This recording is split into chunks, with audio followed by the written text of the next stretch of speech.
Hi everybody, so tonight I will be continuing on my product pairings videos, and this time I will be focusing on foundation products, so if you guys are interested, do stick around.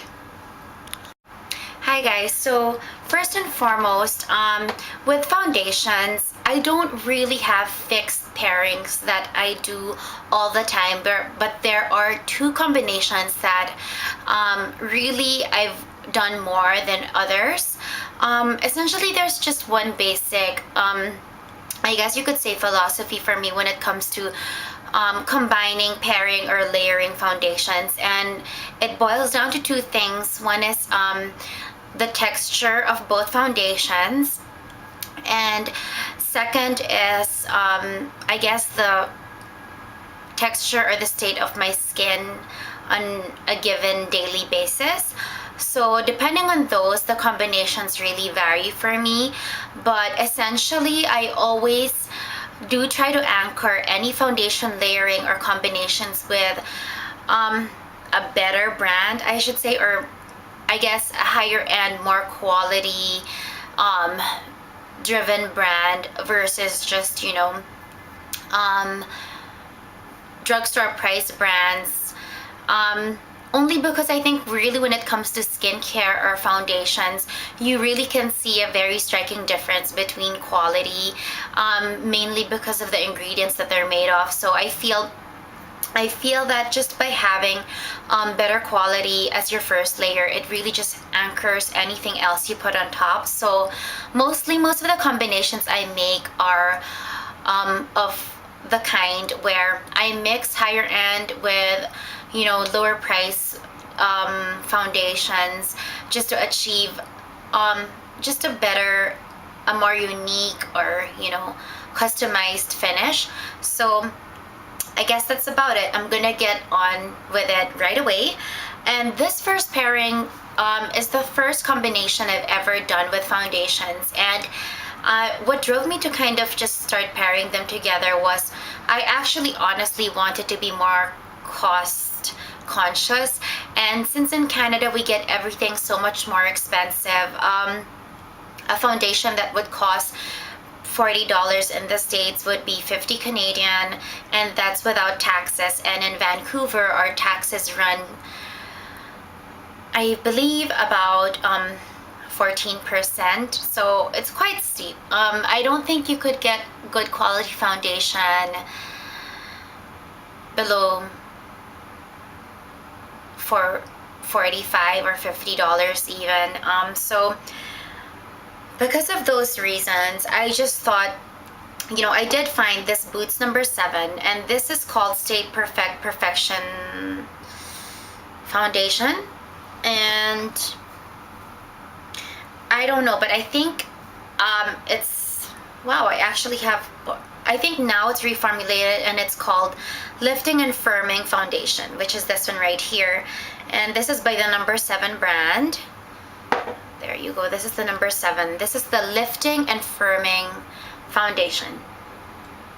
And I believe this you can buy in Target, Boots number 7. A lot of people have raved about this. I've actually been using this for about 3 years now, and it really is amazing.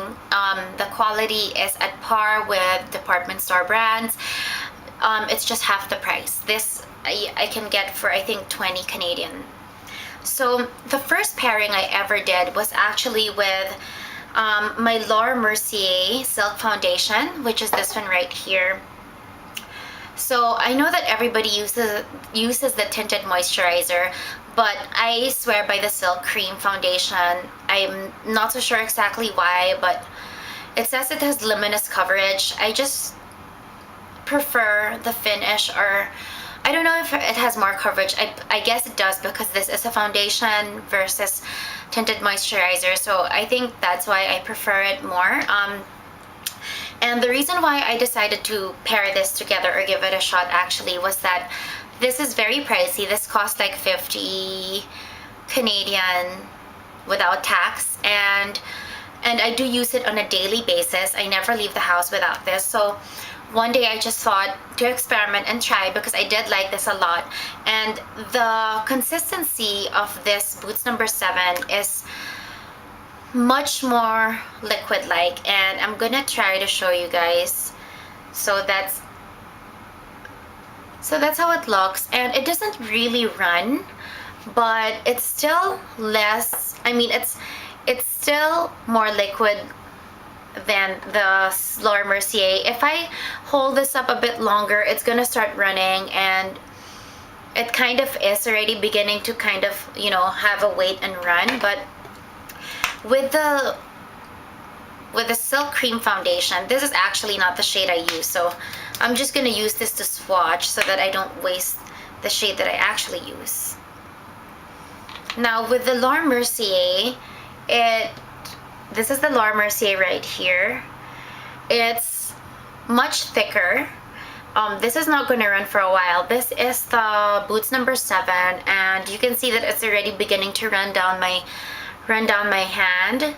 And this one, not so much. You could see how thick the Laura Mercier is, and this is the Boots number 7. So I thought of just possibly combining them at first, because it will make my Laura Mercier last so much longer. And it actually not only did that, it actually created such a great finish.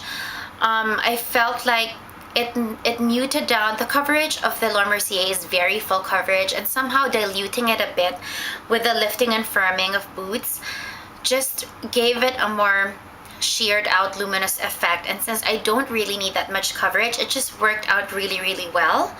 So this is a bit too much for my entire face, but what I would usually do is just kind of get a pump of each and just kind of use the back of my hand as a palette, and you know, just start dabbing this all over my face, and then using a brush or a blender just to smooth it out.